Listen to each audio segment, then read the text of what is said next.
আমরা সবাই অবহিত, জুলাই গণ অভ্যুত্থানের প্রেক্ষাপটে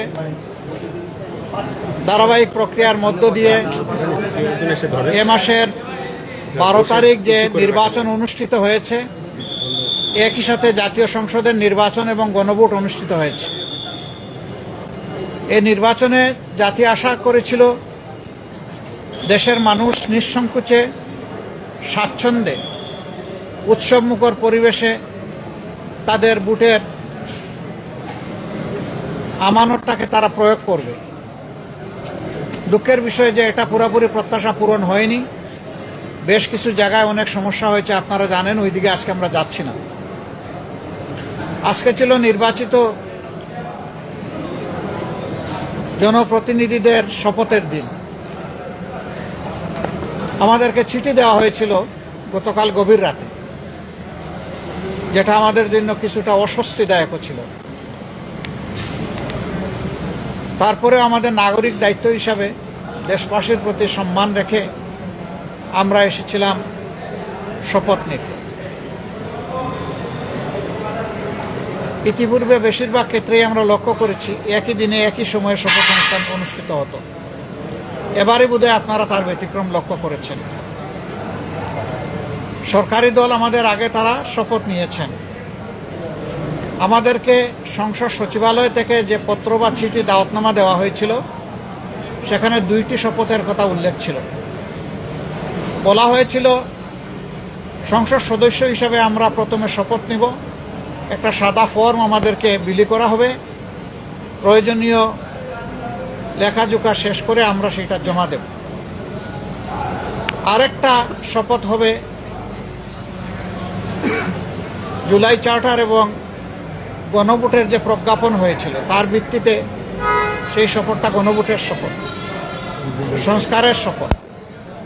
এইখানে সংস্কার পরিষদ সদস্য হিসাবে আমরা আরেকটা শপথ নেব।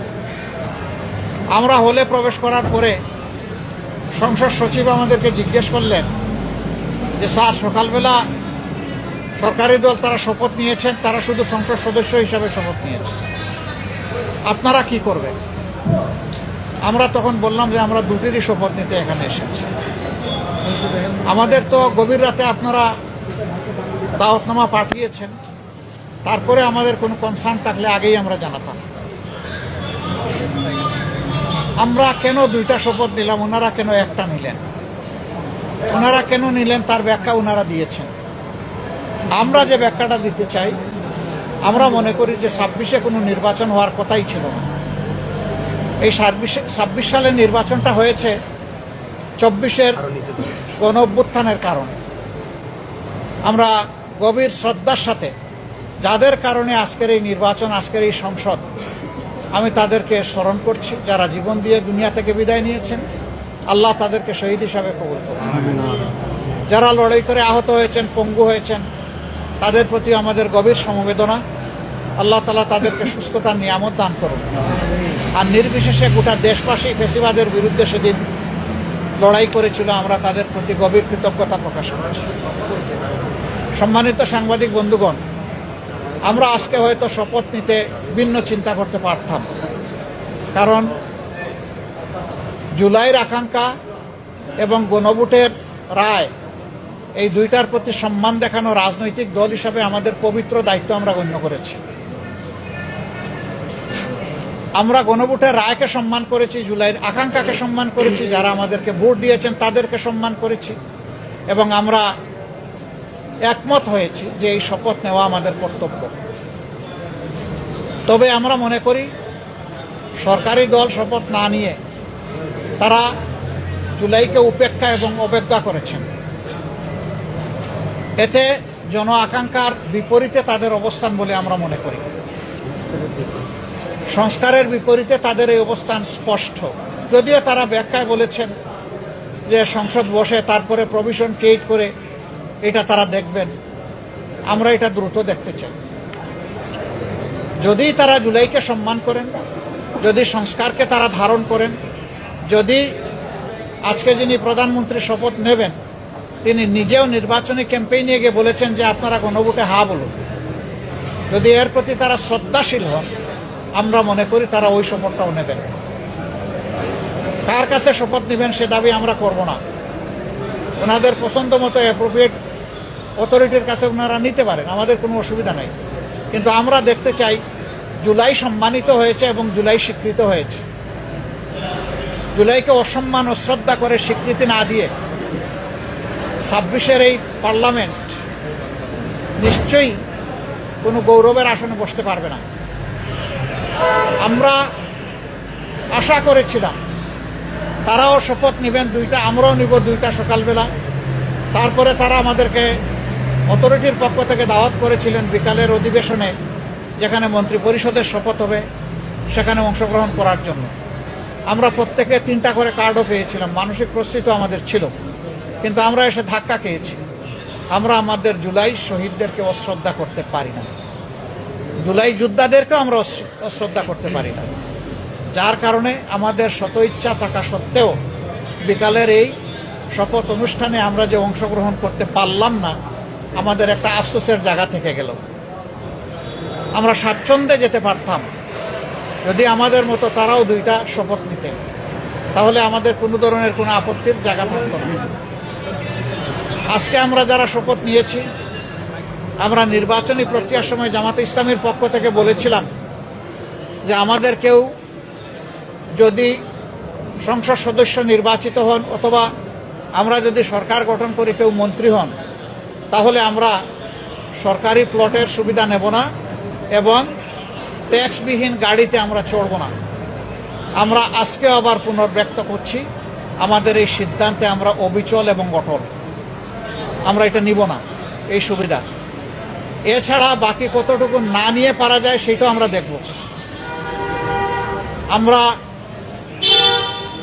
সরকারি দল হতে পারি না, এই নিয়ে আমাদের কোনো আফসোস নাই।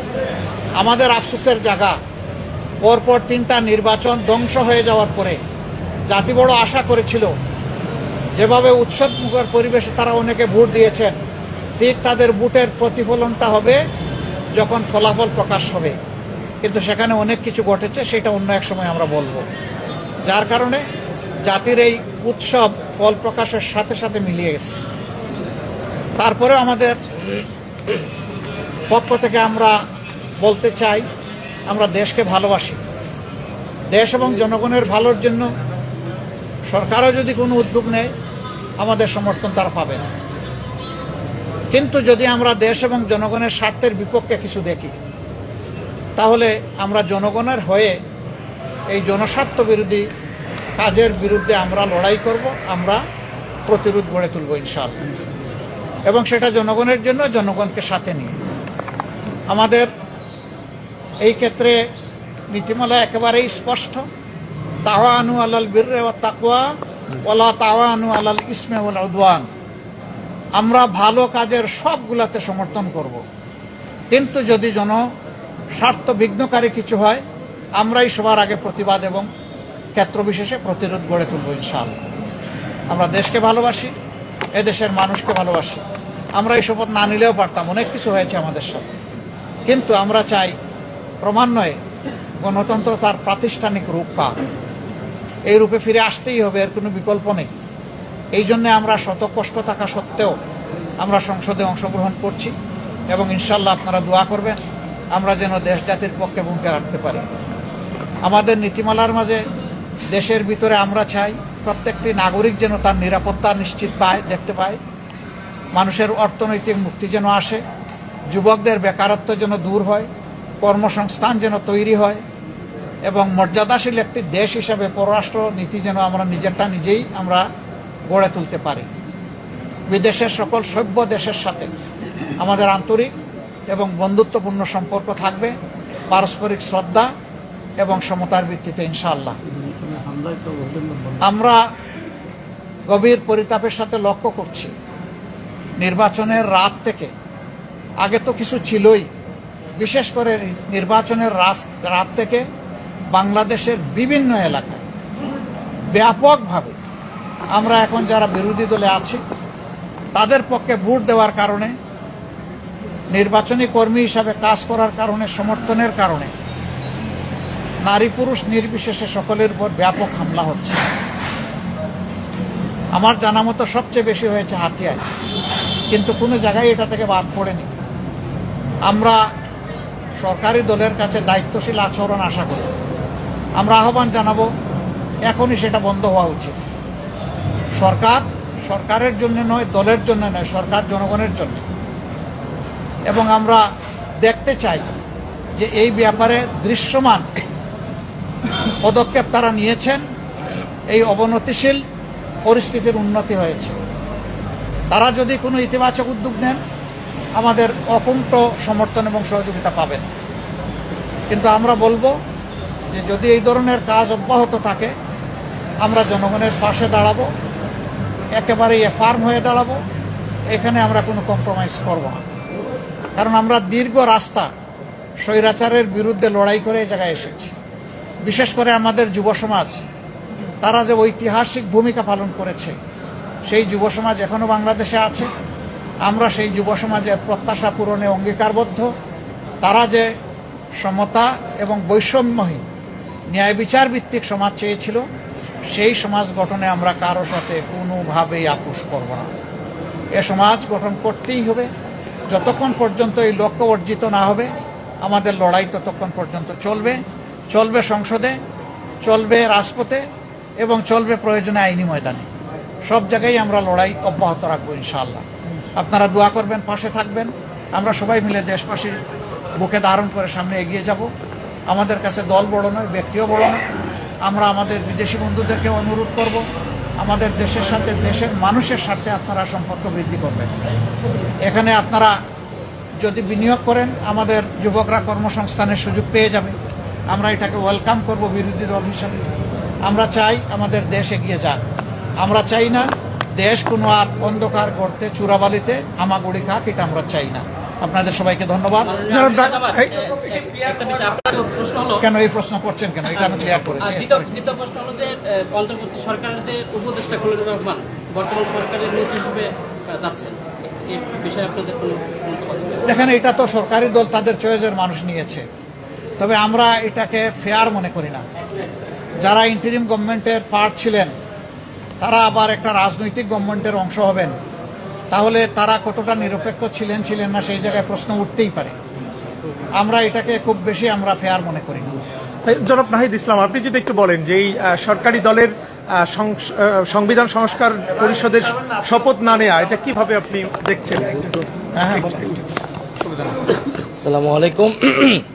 আমরা মনে করি যে আজকে সরকারি দল হিসেবে তারা যে সংবিধান সংস্কার পরিষদের শপথ নিল না, এটা গণভোটের যে গণরায় এসেছে হ্যাঁ পক্ষে, সংস্কারের পক্ষে, সেই রায়কে বৃদ্ধাঙ্গুলি দেখানো হয়েছে এবং প্রতিশ্রুতি ভঙ্গ করা হয়েছে। সরকার গঠনের প্রথম দিনই যারা প্রতিশ্রুতি ভঙ্গ করলো, তাদের কাছ থেকে এই দেশ জাতি বা আমরা কি আশা করব, সেটা সবার মনেই প্রশ্ন তৈরি হয়েছে। এবং এটা শুধু রাজনৈতিক প্রতিশ্রুতি ভঙ্গ নয়, এটা কিন্তু আইনি সংকট এবং জটিলতা তৈরি করেছে।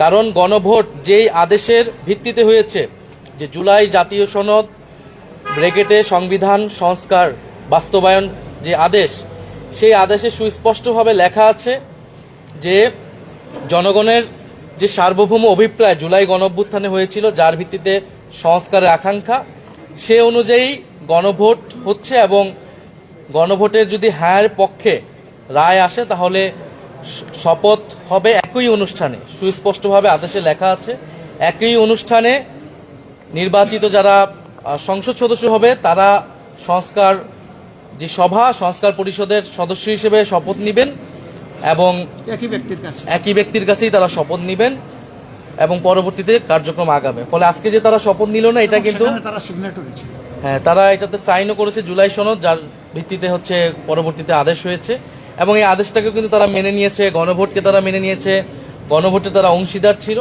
ফলে যেই ব্যাখ্যা তারা দিচ্ছে, এই ব্যাখ্যাটি একেবারেই গ্রহণযোগ্য নয়। কারণ গণভোট বলতেছে সংবিধানে নাই, গণভোট জিনিসটাই সংবিধানে ছিল না। গণভোটের বৈধতা হচ্ছে সেই আদেশ। ফলে সেই আদেশ সবাই মেনেই আমরা এই নির্বাচনে এবং গণভোটে অংশ নিয়েছি। ফলে এখানে একটা আইনি এবং সাংবিধানিক সংকটও তৈরি হলো।